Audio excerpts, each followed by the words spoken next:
रूहानी इश्क का अगर कोई जिस्मानी रूप होता तो वो अमृता कौर होती, यानी कि अमृता प्रीतम। एक ऐसी शख्सियत जिनके बारे में बहुत सारे लोगों ने बहुत कुछ कहा। एक ऐसी लेखिका जिन्होंने अपने हर पन्ने पर अपने हर दुख दर्द को अपनी रचनाओं में निचोड़ कर रख दिया। उनको पढ़ो तो ऐसा लगता है कि आपको आप ही से मिलवा रही हैं। अमृता प्रीतम पंजाबी और हिंदी भाषा की प्रसिद्ध साहित्यकार थी। मूलतः पंजाबी भाषा की पहली कवयित्री मानी जाती हैं। उन्होंने लगभग 100 से अधिक पुस्तकों की रचना की। उनकी बहुचर्चित रचनाओं में से एक उनकी आत्मकथा रसीदी टिकट है। उन्हें पद्म भूषण, साहित्य अकादमी और भारतीय ज्ञानपीठ जैसे पुरस्कारों से सम्मानित किया गया। उनके पिता कतार सिंह एक संत कवि थे। उनको संस्कृत, ब्रज भाषा और साहित्य का अच्छा ज्ञान था। उन्होंने राज बीबी से विवाह किया। वे एक स्कूल टीचर थीं। विवाह के 10 वर्ष के बाद 31 अगस्त 1919 में गुजरावाला पंजाब में अमृता प्रीतम का जन्म हुआ। घर का माहौल प्रारंभ से ही धार्मिक और डेरा जैसा था। संत कवि और लेखक उनके यहाँ आया जाया करते थे। इसीलिए अमृता प्रीतम किताबों और धार्मिक विचारों के बीच बचपन से ही लिखने पढ़ने में रुचि लेने लगी। उनकी माँ की मृत्यु का उन पर गहरा प्रभाव पड़ा। वे अपनी आत्मकथा में लिखती हैं कि मैं अपनी माँ की चारपाई के पास बैठी थी, ईश्वर से प्रार्थना कर रही थी कि मेरी माँ को मत मारना।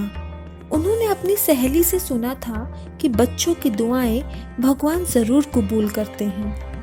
लेकिन कुछ देर के बाद कमरे में सन्नाटा पसर गया। मेरी माँ की चीखें थम गईं। लगता है ईश्वर किसी की नहीं सुनता, बच्चों की भी नहीं। तब अपने पिता से बोली, ईश्वर कोई नहीं, ईश्वर जैसी कोई भी चीज नहीं होती। मैंने अपनी माँ को ना मारने की दुआ मांगी, मगर देखो ईश्वर ने मेरी एक न सुनी। तब पिता ने सिर्फ एक बात पूछी, क्या तुमने उसे देखा है? दिखाई कहाँ देता है वो? मैंने कहा, उसे सुनाई भी नहीं देता। इसके बाद मानो ईश्वर से विश्वास उठ गया। लेकिन इस घटना से तो उनकी दिशा ही बदल गई। वे सिर्फ पिता को दिखाने के लिए ईश्वर को याद करती। धर्म और मान्यताओं पर उन्हें विश्वास नहीं रहा। जाति पाति और छुआछूत को वो नहीं मानती थी। उनके यहाँ अनेक धर्म और जाति के लोग आया जाया करते थे, लेकिन उनकी नानी ने उन सबके लिए अलग बर्तन रख रखे थे। जब अमृता प्रीतम को यह पता चला तो उन्होंने इसका विरोध किया। उनके पिता ने 4 वर्ष की आयु में ही उनका विवाह तय कर दिया था। 1935 में उनका विवाह प्रीतम सिंह से हो गया। इसके बाद ही वे अमृता प्रीतम के नाम से जाने जाने लगी। लेकिन विवाह कुछ ज्यादा दिन तक चल न सका और उन्होंने अपने पति से तलाक ले लिया।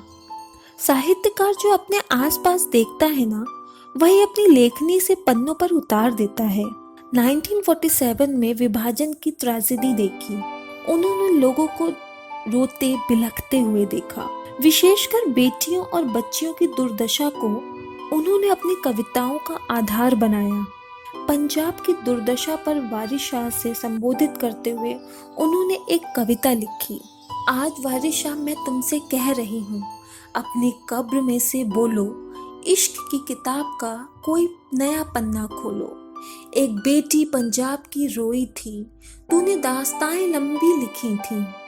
आज लाखों बेटियां रो रही हैं, वारिस शाह ये मैं तुमसे कह रही हूँ। ये एक सबसे यादगार और ऐतिहासिक कविता थी। इस कविता को जितना सराहा गया उतना ही निंदा का सामना करना पड़ा। पंजाब की पत्र पत्रिकाओं में जब यह कविता छपी, अमृता को तमाम तोहमतों का सामना करना पड़ा। लोगों का कहना था कि गुरु नानक को संबोधित करके यह कविता लिखनी चाहिए थी, तो वारिस शाह को क्यों संबोधित किया? कम्युनिस्ट का कहना था लेनिन और स्टालिन को संबोधित करके लिखना चाहिए था। लेकिन कुछ लोगों ने इस कविता को इतना अपना लिया कि यह कविता लोग अपनी जेबों में रखते थे, उसको पढ़कर रो देते थे। इसी प्रकार उनका उपन्यास पिंजर बेटियों पर आधारित है। विभाजन के दौरान ऐसी हालत हो गई थी कि लोग अपनी बेटियों को त्याग देते थे या मार डालते थे। विभाजन के बाद अमृता प्रीतम पाकिस्तान से भारत आ गई। कुछ समय देहरादून में रही, उसके बाद दिल्ली आ गई। दिल्ली में ऑल इंडिया रेडियो में नौकरी की। अमृता प्रीतम की कविताओं में जितनी निडरता, विद्रोहपन था, उतना ही संवेदनशीलता भी थी।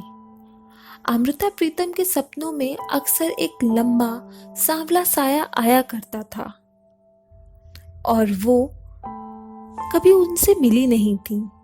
लेकिन जब वो साहिर लुधियानवी से मिली तब उनको लगा जैसे वो लंबा सांवला साया साहिर का ही है।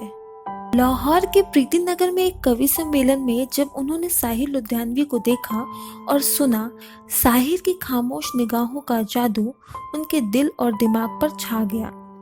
अपनी आत्मकथा रसीदी टिकट में वे स्वयं बताती हैं, उनको साहिर लुधियानवी से इश्क हो गया था। जब वे अपनी नज़्म लिखती तो ऐसे लिखती जैसे वो साहिर लुधियानवी को खत लिख रही हूँ। मुझे मालूम नहीं कि साहिर के लफ्ज़ों में जादूगरी थी या उनकी खामोश नज़रों का कमाल, लेकिन कुछ तो था जिसने मुझे अपनी तरफ खींच लिया। आज जब उस रात को मुड़ कर देखती हूँ तो ऐसा समझ आता है कि तकदीर ने मेरे दिल में इश्क का बीज डाला, जिसने बारिश की फुहारों ने बढ़ा दिया। साहिर जी अक्सर उनके घर आया करते और खामोशी से सामने बैठकर सिगरेट पीते और वो अध चली सिगरेट छोड़ देते, जिसको अमृता प्रीतम अपनी उंगलियों में फंसाकर साहिर की उंगलियों का एहसास लेती। अमृता प्रीतम ने अपने इस एहसास को कविता के माध्यम से यूं इस तरह कहा है, यह आग की बात है, तूने यह बात सुनाई है, यह जिंदगी की वह सिगरेट है जो तूने कभी सुलगाई थी, चिंगारी तूने दी थी, यह दिल सदा जलता रहा, वक्त कलम पकड़कर कोई हिसाब लिखता रहा। जिंदगी का गम नहीं, इस आग को संभाल ले, तेरे हाथ की खैर मांगती हूँ, अब सिगरेट जला ले। दूसरी तरफ अमृता प्रीतम भी जब उनके यहाँ गई तो साहिर ने जूठे प्याले में कई दिनों तक अमृता की यादों को समेटे रखा। साहिर की अधिकतम नज़्में और गीत अमृता प्रीतम से ही होकर गुजरती हैं। साहिर के मन में भी अमृता प्रीतम के प्रति प्रेम था। तभी तो एक बार साहिर ने अपनी माँ से अमृता प्रीतम की ओर इशारा करते हुए कहा कि ये आपकी बहू बन सकती थी। साहिर ने अमृता प्रीतम को ताजमहल की नज़्म भेंट की। अमृता ने इस नज़्म को ताउम्र सहेज कर रखा। पति का साथ छूटा, साहिर के रास्ते अलग हो गए। अब इन सब के बीच अमृता अकेली पड़ गई। जिंदगी का खालीपन उनको बेचैन करने लगा। कहते हैं एक रास्ता बंद होता है तो अनेक रास्ते निकल आते हैं। अमृता को किसी ने इमरोज का रेफरेंस दिया और कहा कि ये बहुत अच्छी डिजाइन बनाते हैं। उस समय इमरोज उर्दू पत्रिका शमा में कार्यरत थे। दुबले पतले एक उभरते हुए चित्रकार थे। इमरोज ने उनकी किताब का डिजाइन तैयार कर दिया। इस प्रकार अमृता प्रीतम और इमरोज की दोस्ती हो गई। इमरोज और अमृता दिल्ली के पटेल नगर में रहते थे। इमरोज ने अमृता की कविताएं और उपन्यास पढ़े थे। वे उनके लेखन कला से बहुत प्रभावित थे। इमरोज यह अच्छी तरह जानते थे कि अमृता साहिर लुधियानवी से मोहब्बत करती हैं। इसके बाद भी इमरोज अमृता को मन ही मन चाहने लगे। उनकी मुलाकातें रोज होने लगी। अमृता उस कोरे कैनवास की तरह थी जिसमें इमरोज रंग भरने की कोशिश करते थे।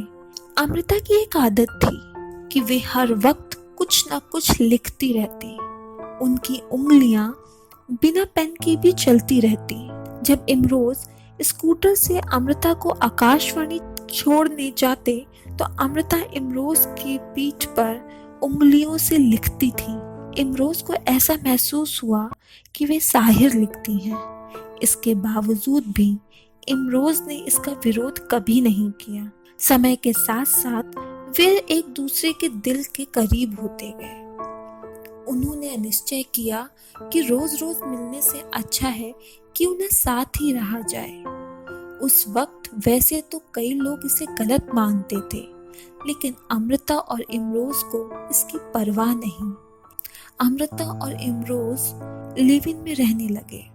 अमृता रोटी बनाती और इमरोज सब्जी, क्योंकि इमरोज को गोल रोटी बनानी नहीं आती। इस प्रकार उन्होंने कुछ काम बांट रखे थे। कुछ समय के बाद इमरोज को मुंबई से फिल्मकार गुरुदत्त ने नौकरी के लिए बुलाया। अमृता को यह अच्छा नहीं लगा।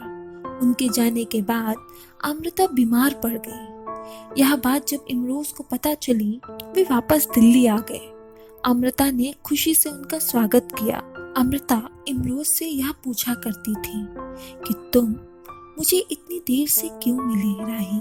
तुम मुझे संध्या के समय क्यों मिले? जिंदगी का सफर खत्म होने वाला है। अगर मिलना ही था तो जिंदगी की दोपहर में मिलते, कम से कम उस दोपहर का ताप तो देख लेते। इमरोज कहते हैं कि तुम खूबसूरत शाम ही सही, मगर भूलो मत तुम ही मेरी सुबह हो, तुम ही मेरी दोपहर हो। शाम हो, मेरी मंजिल हो, मेरी किस्मत हो। अमृता प्रीतम का आखिरी समय बहुत कष्ट में बीता। बाथरूम में गिर जाने की वजह से उनकी रीढ़ की हड्डी टूट गई, लेकिन इमरोज ने उनका साथ नहीं छोड़ा, उनकी बहुत सेवा की। मगर 31 अक्टूबर 2005 में सोते समय ही अमृता प्रीतम ने अपनी अंतिम सांस ली। अमृता प्रीतम ने अपनी आखिरी कविता इमरोज को समर्पित की, जिसका शीर्षक है मैं तुम्हें फिर मिलूंगी।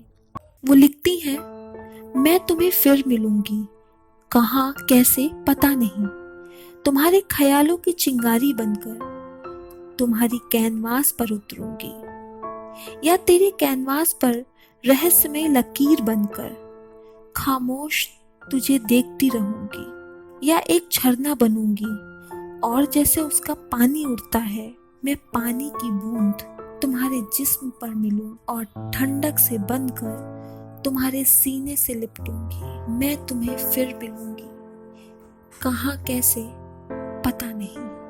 अगर आपको यह मेरा साहित्यिक कोना पसंद आया है तो प्लीज़ कमेंट बॉक्स में ज़रूर बताएं और साहित्य प्रेम करने वाले अपने दोस्तों के साथ ज़रूर शेयर करें।